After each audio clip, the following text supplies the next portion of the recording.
야당이 무서워서 사람 못 바꿀 판이 됐습니다. 이번 총선에서 야당의 약진으로 지금 여당이 과반을 확보하지 못했습니다. 그래서 인사도 제대로 못할 것이다라는 것은 우려가 있었는데 사실로 이게 드러나고 있네요.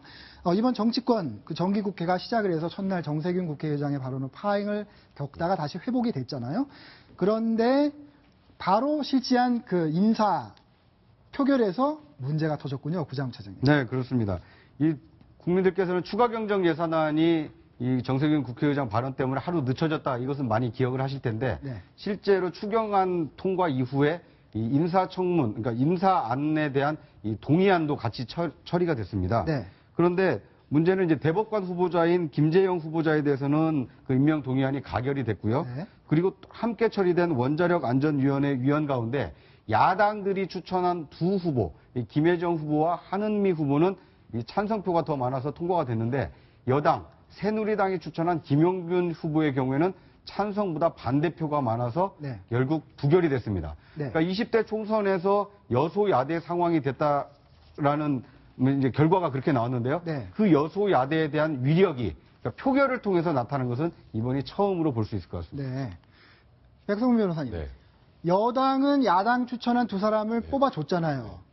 근데 야당은 여당이 추천한 왜 저분을 뽑지 않은 거죠? 그래서 지금 정지석 원내대표가 굉장히 부글부글하신 것 같아요. 이거 네. 신사협정 위반이다 이런 표현까지 쓰시는데, 네. 일단 그 이유는 이 원자력 안전위원회 위원이잖아요. 근데 여당 추천 후보였던 분은 이제 과거에 이제 원자력 소관부처 미래창조과학부에서 정책연구 과제 3개를 받아서 수행을 한 적이 있었는데, 그게 결국 원자력 진흥의 앞장을 섰던 사람이었다는 겁니다. 네. 그러니까 야당이나 일부 시민단체 입장에서는 아니 원자력 규제 독립성에 관련된 아주 중요한 자리에 원자력 진흥에 관련된 일을 했던 사람을 앉힌다는 게 상식적으로 말이 되느냐라고 해서 더불어민주당은 이제 반대 투표를 아예 당론을 정해서 간 거고요. 국민의당은 자유투표를 했는데 여당 입장에서는 굉장히 끔찍한 결과가 나온 겁니다. 네.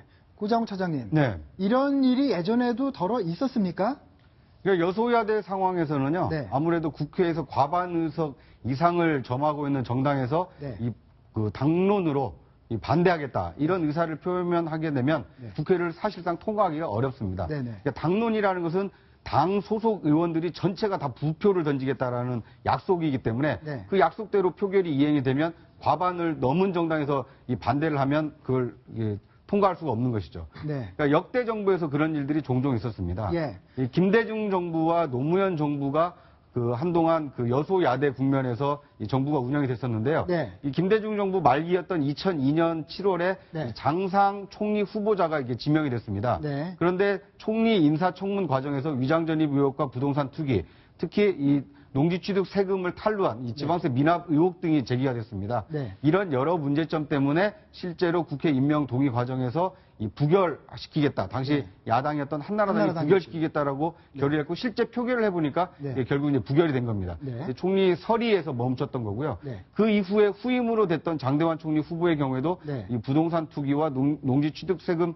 탈루 혐의 등으로 결국 국회 그 표결 문턱을 통과하지 못했습니다. 예. 이 노무현 정부 초기였던 2003년 9월에도요, 윤성식 감사원장 후보자는 이 경험과 자질이 부족하다라는 논란 끝에 네. 결국 국회 문턱을 넘지 못한 일이 있었습니다. 네.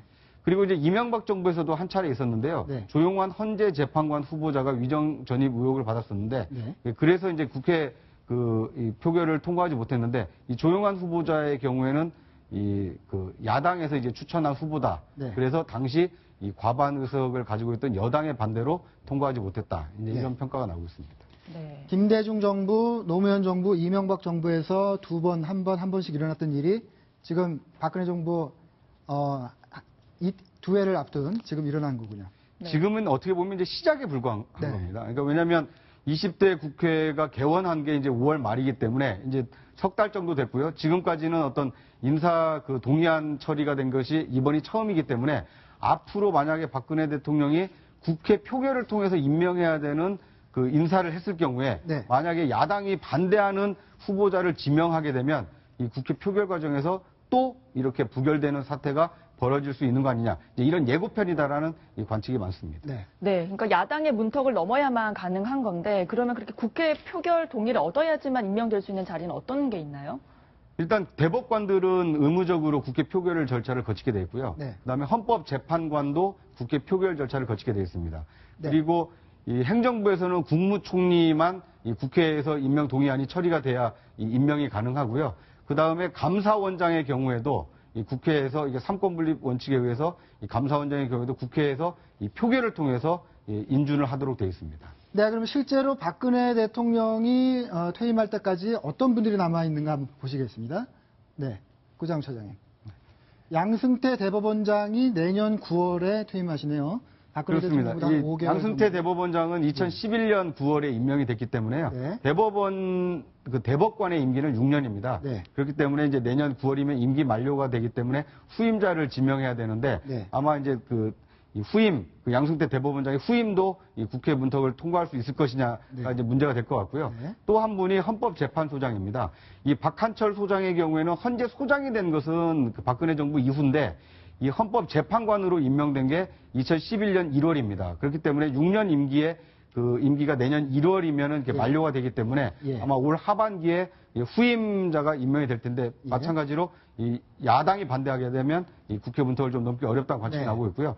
4년 임기의 감사원장은 이 황찬현 감사원장이 내년 12월까지가 임기입니다. 아, 그렇군요. 때문에 내년 대통령 선거 이전에 후임자가 결정이 돼야 되는데 네. 마찬가지로 야당이 반대하는 인물이 그 후임자로 정해지게 되면 이 국회 표결 과정에서 또 부결될 수 있는 거 아니냐 이런 관측이 나오고 있습니다. 네. 네. 그 황교안 국무총리 때도 여당 단독으로 인사청문회 보고서가 채택이 됐지 않습니까? 그렇죠. 그런데 이제 당시에는요, 이 20대 국회가 아니라 19대 국회였기 때문에 네. 당시는 야당이 아무리 반대를 해도 과반 의석을 당시 그 새누리당이 가지고 있었기 때문에 새누리당이 찬성표를 똘똘 뭉쳐서 던지면 이 인사청문안이 이게 통과가 되는 겁니다. 네. 그런데 20대 국회에서 여소야대로 바뀌었기 때문에 앞으로 국무총리를 후임을 만약에 바꾸게 되면 야당이 그 더불어민주당과 이 국민의당 또 정의당까지 이 반대를 하게 되면 이 그 국회 표결에서 부결될 수 있기 때문에 네. 그래서 황교안 총리를 쉽게 바꾸지 못할 거 아니냐 네. 이런 관측이 나오고 있는 겁니다.